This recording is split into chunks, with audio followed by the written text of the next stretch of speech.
All right, good afternoon. I'm the special guest fill-in host for Mackenzie Peterson, who is off in southern Florida, Miami Beach, at the Future Proof Conference. So hopefully it's nice and sunny down there for her.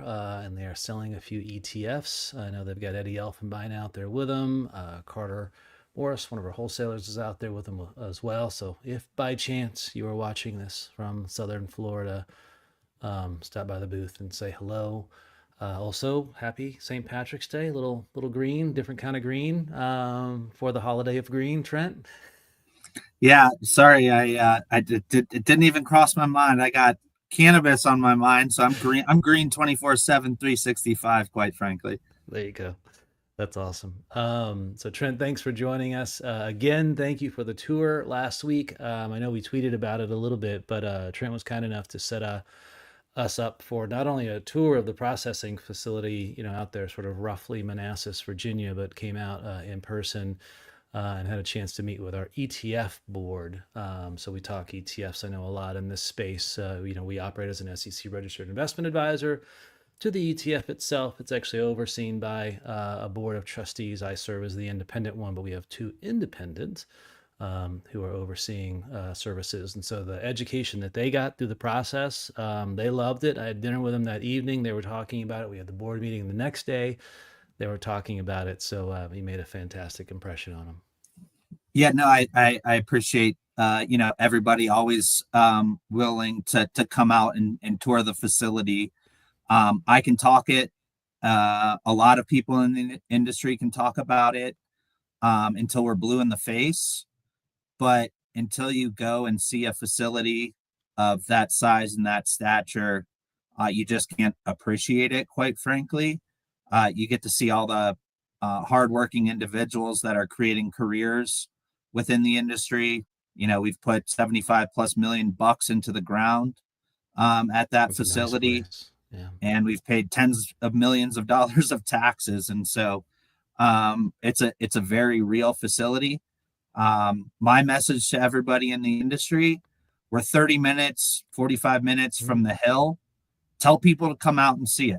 Please, we'd be more than happy to walk individuals through that facility to be educated as we continue to push forward with reform at both the state and at the federal level. So we're right there. It's a medical only facility, and it's a thing of beauty, quite frankly. And so appreciate always people wanting to walk through and be educated. So appreciate the opportunity to do that with you and the team, Noah.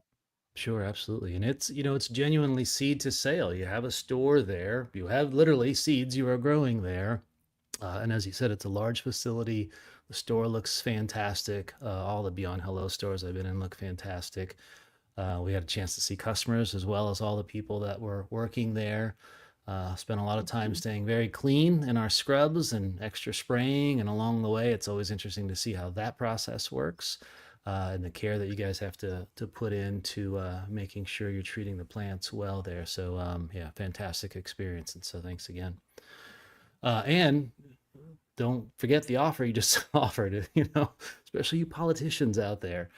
Take them up on the offer to get the tour to really understand the business and the industry and see, exactly what he said, people right in the eye in terms that are doing the work to grow this industry and who are the frontline people really, impacted by the negative aspects of things, be it banking or other aspects of it. So please, please, please, if you're by chance, I don't know that we have a big politician contingent that's watching the AlphaNooner, but take them up on it. Well, so let's get right into it. Earnings most recently announced, but I feel like that's been covered, plenty. Good numbers. The news about Jim and the debt and taking on more warrants. I guess maybe the question I would ask is sort of coming off of earnings, is there something that was, that you guys released in earnings or that you saw in earnings that maybe isn't getting enough attention that it should warrant, or you think it's been fully covered for the quarter? Yeah, look, I mean, I think the piece that maybe overlooked a little was our Q4 operational free cash flow. which was a record quarter, north of 7 million bucks. We did Nice. 21.6 for the year, and so that's after paying down quite a bit of debt early on in 2024, and so you can see really the leverage that we have within the building, or within the business, I should say, around that operational free cash flow, to now go back and reinvest for growth in our key markets, and or continue to hoard cash as we look for forward on additional maturities. So I think that was a piece that, while our EBITDA and margins may have been a little slim for the quarter, you saw a huge operational free cash flow number. And when you actually break it out for the full year, it's kind of right in line. It was 90+% operational free cash flow for Q4, when that's typically like around 45 to 50%. So I think that's a piece that a lot of people are overlooking, quite frankly, and it's again a strength, shows strength around the business and what we've built so far, with 18 stores still to flip in Pennsylvania and 6 more stores in Virginia still to flip. That number gets supercharged really fast with those two markets changing here over the next 6, 12, 18, 24 months. Well, good. It's probably a good time to talk about that, right? I'd say your three biggest markets: Pennsylvania, Virginia, and probably Ohio in there. Is that right?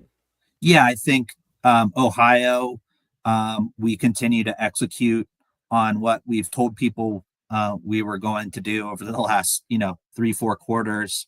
As somebody born and raised in Columbus, Ohio, my parents are still there. Nice. It's always exciting to be able to support and grow a business within your hometown, your home state. And so, with our cultivation facility, we've invested in it, very responsibly. We increased our production there about 2.4 times since, adult use has launched. Nice. We have a spectacular team there that's, crushing it. We're doing 100+ grams per square foot out of that facility. Now it's a really small facility. I call it like our craft grow in the portfolio, but it's able to support all of our retail needs. There's also a few operators that are selling extremely good biomass in a bulk form, to where we're able to package that up and put it into finished goods to not only sell through our stores, but also into the wholesale market. And that's been a really big boon for us as we continue to grow our retail store footprint. We've gone from 1 on the flip to now 3, added 3 more. We should have a 5th one open by 420. And so just signed a deal for a 6th one. And then obviously we have our +1 that we got with our level 2 grow being built out as well. And so getting to 7 retail stores, let's call it by the end of the year, that market will become, kind of that third leg of the tripod for us from a growth perspective. So yeah, I'd definitely include Ohio in there as kind of our top tier markets. Okay. And then, yeah, Pennsylvania and Virginia, And taking something like those are 2 pretty obvious ones, obviously. yes, yeah, absolutely. And taking something like Ohio, where you were just describing, would it be fair to calculate it sort of 3 different types of sales? One, your own product in your own stores, your product, I guess, in other dispensary stores. And I'd be curious to know what types of relationships you have with the other dispensaries in the state. And then I guess it's other products that you're selling within your own stores. Is that sort of high level, 3 different And what's the, and if you can, anytime I ask you a question that you don't really want to answer, you can say, I don't want to answer, but which one of those would you say is the strongest? And what's the size, I guess, and what does that look like over time, your relationships to be able to sell in other stores in the state?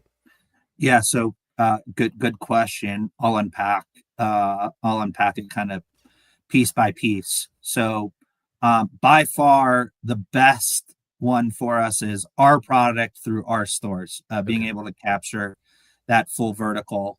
And right now we're probably at 25 to 30% sell through of our products through our stores.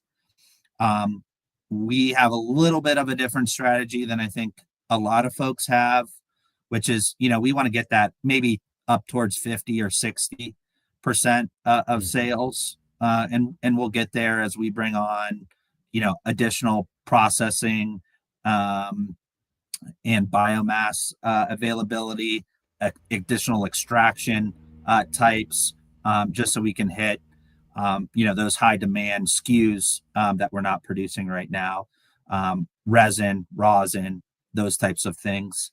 Okay. So we'll get there. We'll work up to that as we continue to see growth in the stores that we open up. So I would say that's our number one focus for sure.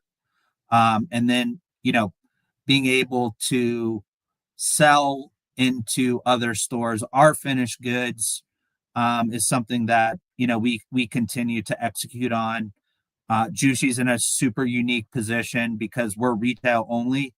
We have 5 stores in Illinois, where a Hmm. lot of the big boys are that are in Ohio as well. The Crescos, the Veranos, the GTIs of the world, the Curas of the world, and so um, we are in a unique position as buy side only in Illinois. Hmm. So I think we have a unique leverage piece with them around pulling back and also pushing on both pricing but supply as well in Ohio. That's both through selling our finished goods into their stores, and then the last piece, like you said, is bringing their products into our stores to round out offering to the patients and or consumers in Ohio. Okay. Yep, that makes sense.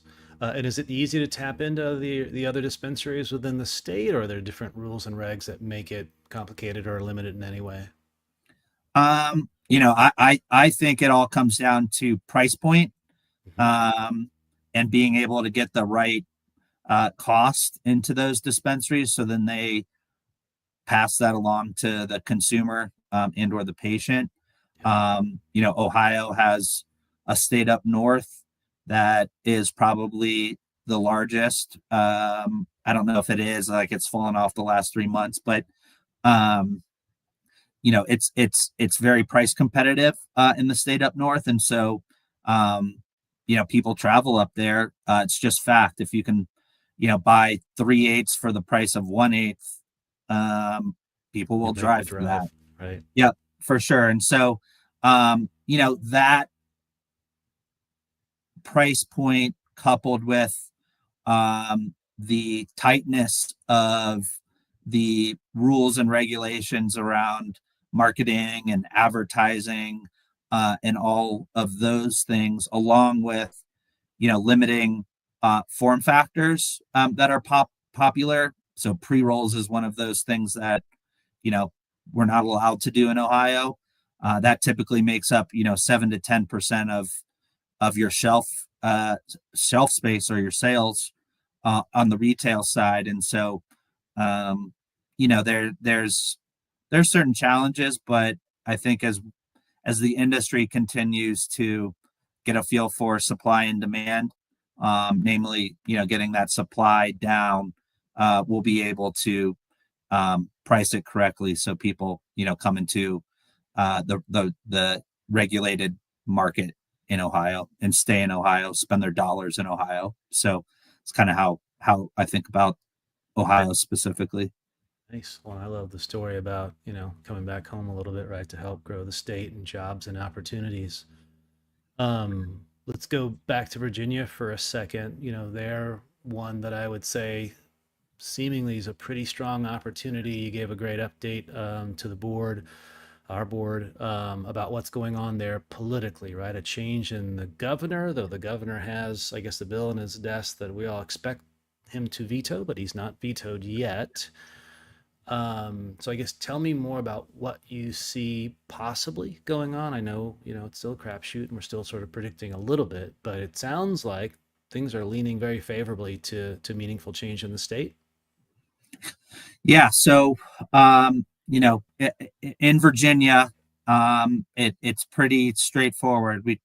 We have an adult use bill on the governor's desk for the second year in a row. Um, Something that, we would love to see signed.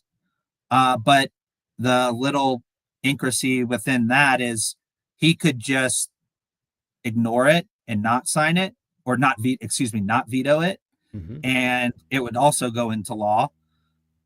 So here's an idea for him. Go for it. Currently he's supporting Chinese cartels, Mexican Mexican Cartel. Yeah. cartels and Chinese gangs. It's not a secret that intoxicating THC is sold across the Commonwealth, at every street corner, whether that's a smoke shop, a vape shop, even gas stations now. I mean, ExxonMobil is selling it. There's been a Crazy. story on that. There's been product tested on that. And so, it's not like this is Trent Woloveck just, getting up on a soapbox and talking about it. People are selling intoxicating cannabinoids, THCA, the litany of stuff you want to call it. That's just being sold right now. And that's to the tune of $3 billion to plus, in the Commonwealth. And so if Governor Youngkin wants to, continue to bury his head in the sand, and hand, those dollars over to those groups, he can veto it, and we'll wait and see what happens in November. But on the flip side, he always hides behind, this is the Democrats. They made this mess. Why don't the Democrats need to clean this up? Well, we have a House that is Democrat, a Senate that is Democrat controlled, and they pass the bill. He doesn't have to do anything. It doesn't actually get implemented until May of 2026. That's what's in the piece of legislation right now. So he'll be out of office. So he wouldn't have his fingerprints on it. I don't see why, Nice. he Yeah. might not consider that, unless want to, again, continue to, hand billions and billions of dollars to bad people. So there's an opportunity there. He's obviously come out and said, his position on cannabis. He's put forward, 4 or 5 arguments that, Sam continues to put out there, as a mouthpiece. We continue to dispel those, on a daily basis, as an industry. And I Let's just hope. assume you Let's guys just have hope it made doesn't made get it. crossed. When I assume you guys have made him aware, the most important point that you made earlier, which is, this is coming from Mexico or coming from China, or some of it, I guess, maybe all over the place, but super dangerous. A lot of pesticides, just incredibly dangerous, and seemingly sold with very little or basically no restrictions. He explicitly knows that. Is that a correct statement? I would sure hope so. It's been communicated to, people within his cabinet. Okay. Glenn Youngkin refuses to take a meeting with myself or, um, you know, a longtime Republican, our chairman, CEO, Jim Cassiopo. Yeah. Unfortunately, so I can't tell you I've said it directly to him, Yep. but I've definitely, said it to people on his staff. And he's a smart individual. I don't want to discount that. I mean, Sure. you kind of have to be, the former co-CEO of Carlisle. Like, you don't just fall into that by accident. Right. And so if he doesn't, maybe he doesn't read the newspapers, or, reads all the articles online about what's going on, or, maybe he never does take a step out of the governor's mansion, but, they're still putting THCA flower, a mile or two around Richmond. I mean, like, people found, Right. weed in the bushes there. I like, you can't make it up. It's people were doing like a scavenger hunt, and they were like, "Hey, go check this place out. You'll find weed for Oh, free." God forbid, some 16-year-old stumbles upon that, right. or, there is no age gating on X. And if you want to follow somebody, you can go do that. I mean, go on leafedout.com. I can get, cannabis delivered to me faster in Richmond than a Domino's pizza. It's just Right. fact. Yeah. Um, That's crazy. and so, if again, we need to start regulating THC, no matter where or how it's derived. I want to run a 40-yard dash, but I got to run it fair. I can't be running it against somebody that is starting on the 30-yard line. Right. And so, with the potential for adult legalization in Virginia, does that probably alone doesn't solve though this challenge, right? There's nothing in this bill that would in some way limit hemp or require them to at least go through the same level of testing that regulated cannabis companies have to go through in the state. Well, I'm glad you brought that up. 2 or 3 years ago, there was actually a bill that was passed that said, in order for you to be uh, a licensed hemp producer, the products you can sell, if they contain THC, need to be in a form of or a ratio of 25-1. So 25-1 CBD to THC. That's what was passed. That's what's in Interesting. law. Yeah. However, there has been little to no enforcement of that. Now, the VDAX, which is the Virginia Department of Agriculture, has divvied fines, never follow through. It's the whack-a-mole game that we Right. saw in New York City for a long, long time. The illicit folks call it being taxed because they don't pay tax. And so, in order to pay the ticket, that's just their tax. Sure. And Yeah. so, um, let me be very clear. It is illegal to sell THC in the state of Virginia outside of the medical cannabis program unless you're selling it in a 25-1 ratio. Right. However, I'll go back to it. The lack of enforcement, law enforcement, has been atrocious Right. on following through on enforcing that law, unfortunately. And, you know, people continue to be duped. I'll give people the benefit of the doubt. But at some point, we got to call a spade, and you wonder why they aren't doing anything about it. Does Sam really want, you know, cannabis on every street corner? They Right. do, because they never draw a delineation It's between true. regulated cannabis and unregulated cannabis. Not one time have I heard or seen the Sam individual bang on illicit hemp. Why? Right. Why? I like Strange. Yeah. I don't know. they keep coming after us, the people that are doing it right, the Right. people that are tracking, tracing every single plant in our facility, being able to ensure it's third party tested. I Right. mean, and go on and on and on why we're doing what we're doing, but I'm not getting a fair crack at, nor do other people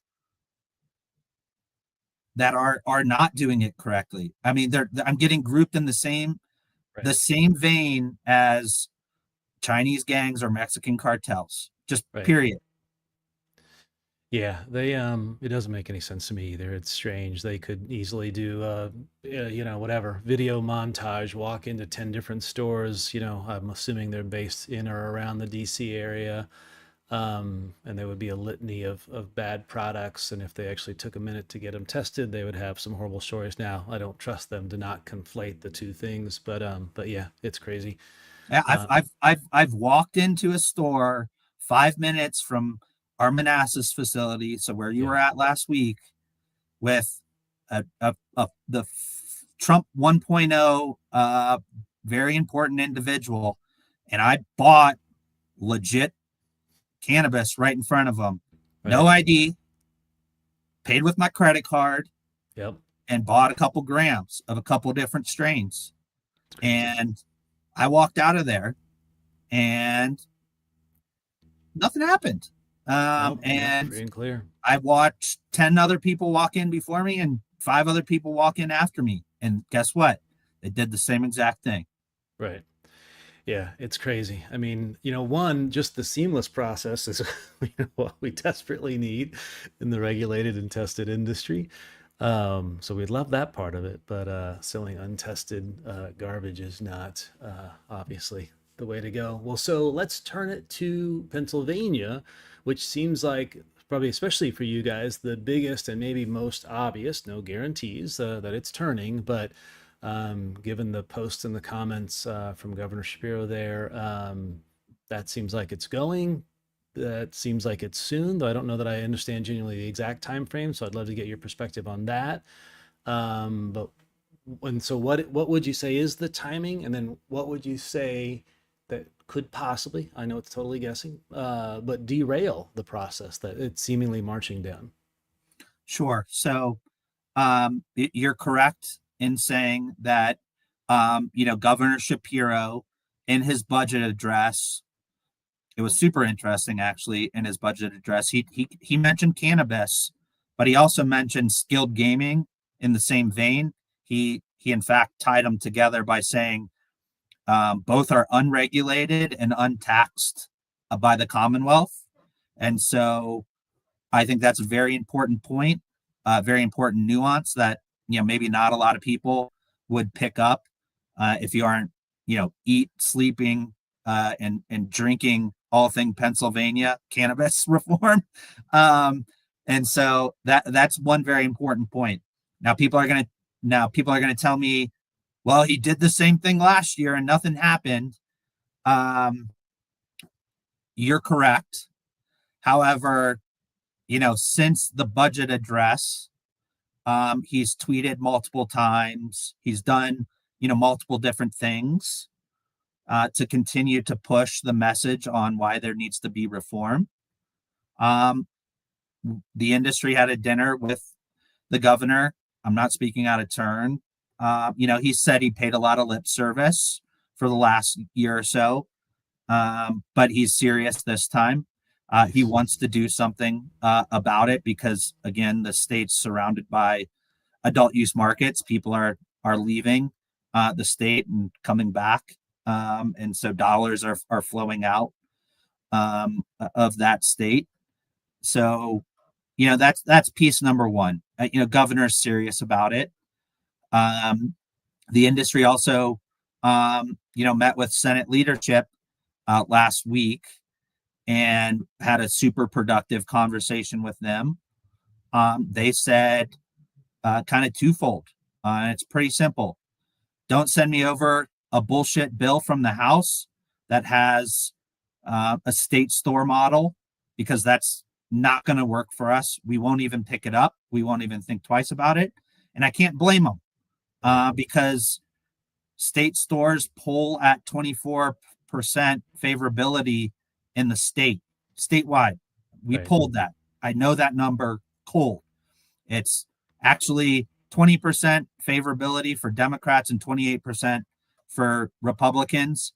And so they're not going to put themselves in a position to do anything with that bill. And I don't blame them. Now, there are a couple other nuanced things that, we'll make sure don't get over to there as well. But I think that was point number 1, 2, 3, 4, and 5 for them. So now it all comes back down to the House. What is the leadership want to do on that front?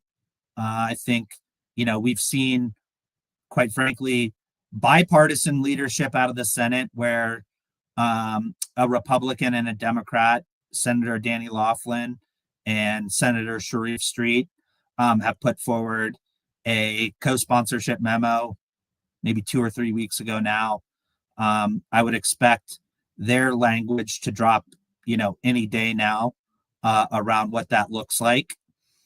And then we have a stakeholder bill that a bunch of different organizations have been working on outside of the industry. You're talking about labor, and you're talking about city chambers, and you're talking about a whole bunch of different folks, the Legislative Black Caucus. All of those people have come together to work on what's right for Pennsylvania. I can tell you that does not include state level stores. That's something that a few people have wanted to do for a long time, that don't, quite frankly, understand the risk that they would be putting on the state by doing that. Right. Last time I checked, Trent Woloveck's been kicked out of Chase Bank, U.S. Bank, TD Bank. I couldn't get a mortgage from anybody. My car from Mercedes Benz couldn't get financed. I had to have my dad sign it. I mean, I could keep going. That's just 5 off the top of my head. Right. Same with all my employees. Same with all 500,000 employees across the country in regulated cannabis. Let me say that again: 500,000 people. Right. And so, if you run your cannabis adult use sales through a state level store, you put not only every state account at risk, but you put every state employee at risk of losing financial acumen or availability.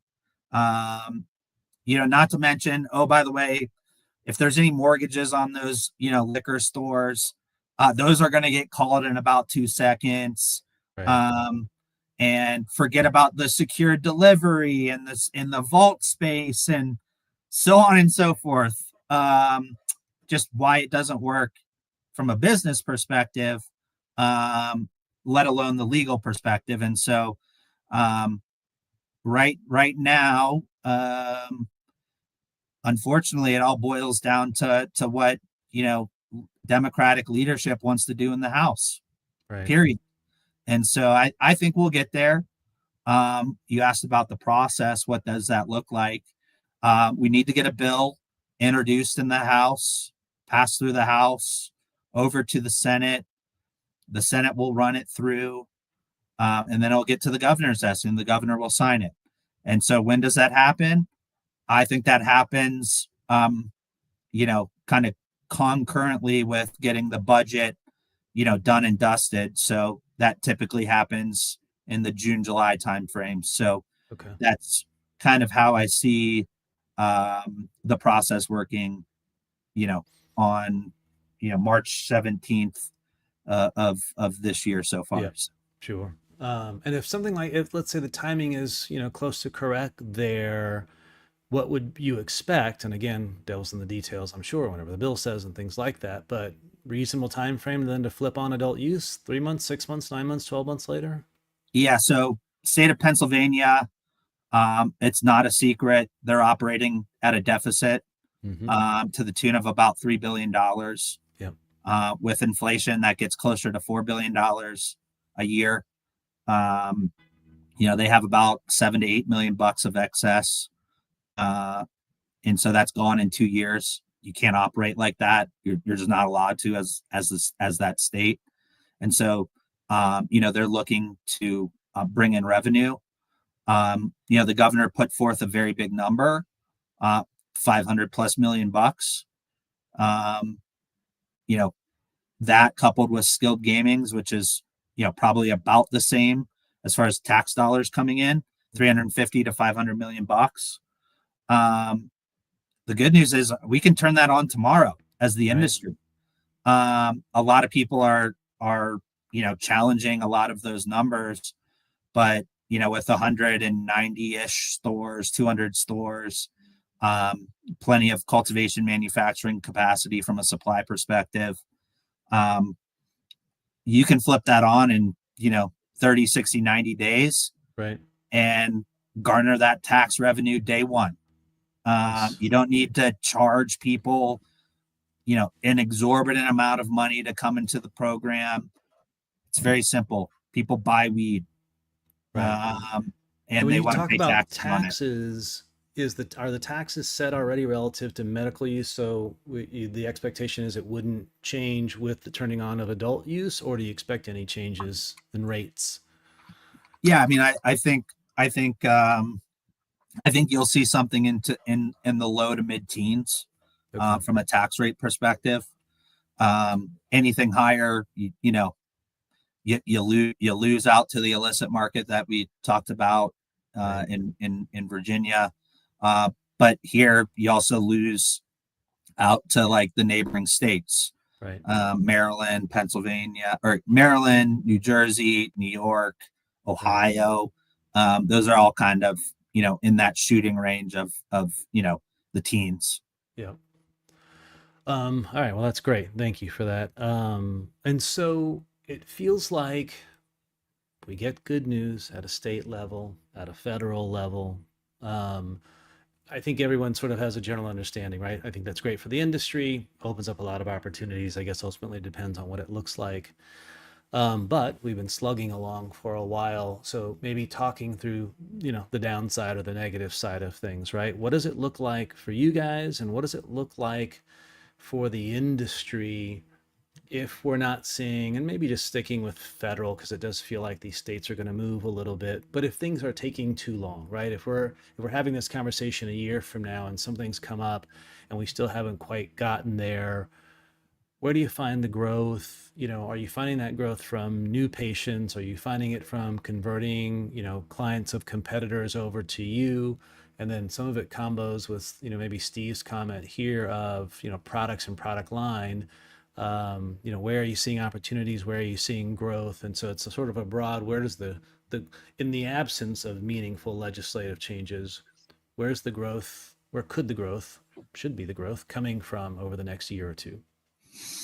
Yeah, look, I mean, there's a debt wall that's coming for Jushi, but also for the industry as a whole. That's kind of the 800-pound gorilla in the room, I guess you could say. For Jushi, we're in a little bit of a unique position. We refinanced, at the end of summer of 24. So we have about 180 that would be coming due at the tail end of 2026. So we're in a unique position. We've had a lot of support from our longstanding founders and shareholders that are throughout the cap stack, equity, first lien, second lien. And so let's just assume for a second that Virginia and Pennsylvania don't go, and we have no federal reform. Um, you know, we have to refi 180. I'd say, about 50 to 60% of that is, insider held. Mhm. And so we really got to refi, 50 to 60, maybe a little bit more, which is, going to be very doable because, with Ohio growth, I think Virginia continuing to grow as a medical market, that's where we'll see a lot of that. We're going to be opening a couple stores in New Jersey, maybe a couple more in Illinois. But at the same time, we can kind of turn off the CapEx spigot. And with all of the operational free cash flow, just kind of hoard that on the balance sheet to be able to repay that and then flip everything into a first lien and then we're off to the races. We got, a little bit more run rate to go from that. So just, that's kind of a high level from a balance sheet perspective. From an actual operational perspective, Jushi's in a unique position. We always lead with retail, and then we'll, back into the supply. Sachet has been a long time brand for us that's really been created from, our creative team with Andreas Newman and his team around kind of that, good and better category with flower. As somebody who, has seen, adult use markets and medical markets dating back to 2010, I've always, been a huge believer in that kind of good and better category for flower. That's gone nowhere. If you go look at like interviews with me from 2014, 2015, I was one of the people that were like, vape is going to eat flower's lunch and you're going to see it go to like 70% of the market. But boy, was I wrong. I mean, like flower is still holding strong at, 60+% of the market. And so whether we're in good times of the economy or bad times in the economy, if you're putting, good, solid, standardized product flower into that bag at the right value, it's going to sell. And that's what, we've started off with at Jushi. And so that's where and how, Sachet was born as kind of a good value flower brand that both sells great through our stores, but is a good unique SKU as we sell into third-party stores as well. When you have a brand like that and you talk about it being on the, the good and better approach and flower, then I guess product innovation, at least relative to that brand, my assumption is, tell me if I'm wrong, is maybe less critical, whereas possibly with other brands, with vapes and things where you need more hardware or edibles and flavors and things like that. I guess that's where you can work on, either hardware improvements, technology changes, cooking, processing changes, faster onset things like that. Yeah, look, I think it's kind of simple. So, at least in my mind, and so 85% of our sales goes through kind of like three categories. Quite frankly, it's flower, it's vape, and then it's infused products, and those infused products are gummies. Mhm. And so for us, a big focus of ours for the last 3, 4, 5 quarters has been getting the right genetics into our facility, partnering with the right folks that are able to do that. And we found some really good partners.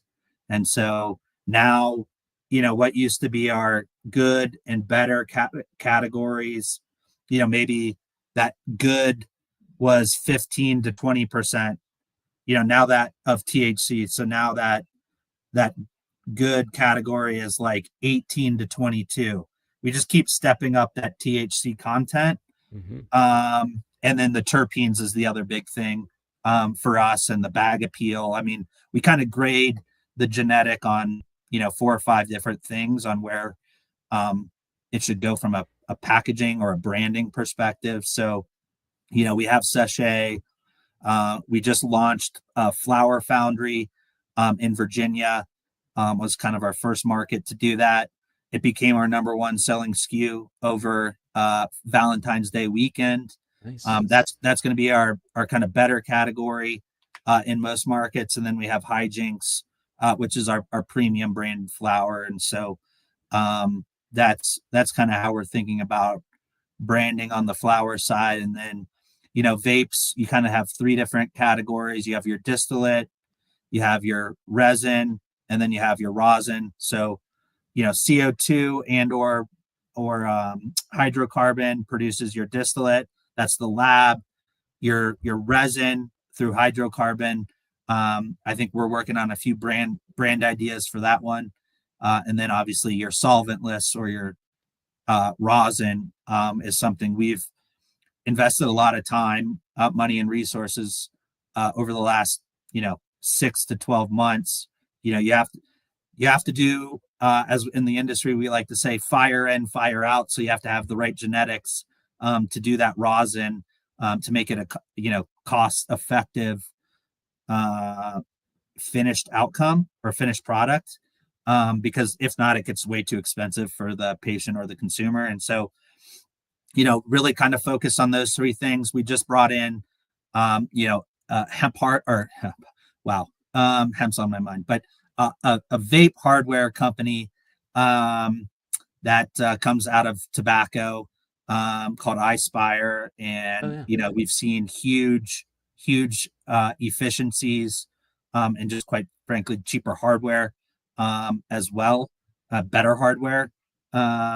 So we've recognized that, and then finally with infused products, I mean it's kind of gummies and chocolates, and so gummies is developing new flavor profiles, and that's really all you need to do on that front. So that's kind of our focus from a products perspective, which will drive again that growth through our retail store, but also into third party stores Right. as well. And there's no reason not to, besides costs, capital, investment, all those other reasons, of course, not to, but you could make cannabis based beverages, right? They don't have to be hemp based per se, that's sold through your stores and that are regulated and tested as well, right? I'll I'll let um, I'll let everybody else duke those out Yep. because that's just not something as it stands right now we're gonna look at. Right. Um, I think it's a new shiny object that people are chasing, Right. and it's a marketing thing. Yep. And as somebody who had 24 stores in Colorado, who sold through 100% of our own product through those stores, who made beverages. I think we had 4 to 8 flavors of beverages, Yep. so we could play with pricing quite aggressively. Mm-hmm. That never made up more than like 1 to 2% of our Interesting. shelf space. So Right. I'm not going to fight over that, quite frankly. Right. And it does seem like for that category, it's going to come from what I'd call, sort of newer adopters, right? Maybe 50 plus years old, not smoking, not vaping. They try it, it tastes great, they get a good feeling from it, willing to try it again. But it seems like they'd be the newer comers to the category, maybe. Yeah, look, I mean, it's no secret that non-alc is like the only part of Right. the industry that's growing on that side of Beverages. Right. of of the spectrum, and so um, people still like being able to enjoy a buzz, but have realized how bad alcohol is for you. Right. I'm still a fan of alcohol. I'm a drinker, but Me too. to be able to get a buzz off of 0 calories or low calories, and not quite have the same hangover or damage to your body, it is super interesting. And again, for somebody who's been in the industry for so long, more people coming and finding cannabis, the better. And so um, I love it. It just doesn't make sense from a capital allocation perspective right now for us to do that, quite Yeah, frankly. that makes sense. All right. Well, this is it, Trent. Thank you so much for making time out of your busy day. And again, you've been nothing but kind with your time relative to the tours and other times. So we really appreciate it. We are absolutely rooting for you guys and are looking for the best within the industry. Any last parting words you want to share with those that are watching today? Anything they can do to help? Anything at all besides visit your store soon? Now visit our stores and buy our stock. I'm not sure what else we need to do right now, but no. In all seriousness, if you're looking to play a big growth story with ample leverage around Pennsylvania in Virginia. It doesn't get much better than this. In fact, there is no other story like this. So appreciate the time, being able to tell the story as always, Noah. And we're going to keep fighting. And Yeah. my last thing is let's regulate THC. That is THC. That is THC. Stop with this bullshit around the THCA flower. That is all affecting all of our businesses, and we need to rally around that. So let's keep pushing on that front as well. I love it. Everyone that's tuned in, thank you for making time for tuning in as well. I'll be back on tomorrow. All McKinsey is still enjoying some sun in southern Florida, so I'll have Dan Aarons on with me, so that should be fun. Again, Trent, thank you so much. Everybody else, we'll see you tomorrow. Thanks, Noah. Thanks, everybody.